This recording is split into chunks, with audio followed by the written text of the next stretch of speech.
Sejumlah wilayah di pedesaan di Kabupaten Nias masih terisolasi akibat ketiadaan pembangunan infrastruktur jalan secara memadai dari pemerintah. Sementara daerah itu menyimpan daerah potensi sumber daya alam yang penting untuk dikelola, termasuk kelancaran aktivitas pendidikan pada sekolah yang ada di pedalaman tersebut. Di antara wilayah pedesaan yang masih terisolasi, saat ini termasuk sejumlah dusun dalam Desa Lawo Hilimbaruzo, Kecamatan Idanogawo, belum terbangun akses infrastruktur jalan.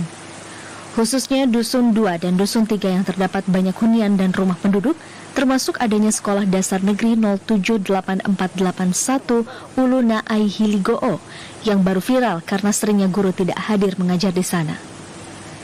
Berdasarkan penelusuran yang dilakukan tim TVRI, wilayah tersebut belum saling terhubung dengan akses jalan, melainkan menuju lokasi itu harus menelusuri Sungai Naai atau beberapa ruas jalan alternatif yang masih berstatus jalan setapak.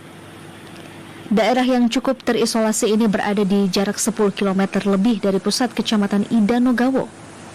Kondisi geografis serta cuaca ekstrim yang tidak menentu menjadi hambatan tersendiri kerap dialami warga setempat untuk melakukan aktivitas ekonomi di daerah perkebunannya, termasuk para guru negeri yang bertugas di pedalaman sering dihalau derasnya arus banjir Sungai Naai saat penghujan tiba.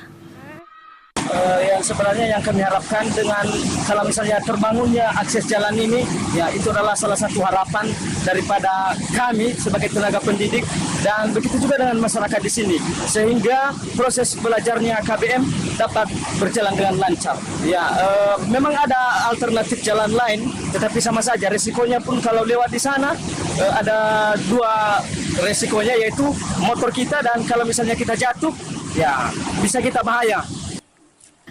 Sementara warga setempat menyebut pernah mengajukan usulan pembangunan infrastruktur jalan penghubung di wilayah tersebut kepada pemerintah Kabupaten Nias, namun hingga kini belum terrealisasi. Padahal menurut Yulis Amaciciwaruwu, daerah itu sudah termasuk dalam daftar kabupaten kota prioritas percepatan penghapusan kemiskinan ekstrim tahun 2022-2024. Kami Pak ke sini aja, daerah-daerah sini itu melalui banjir, jalan kami ini nggak sesuai.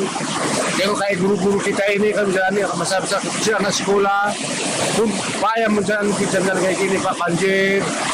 Tapi menyampaikan ke pemerintah, usahakanlah.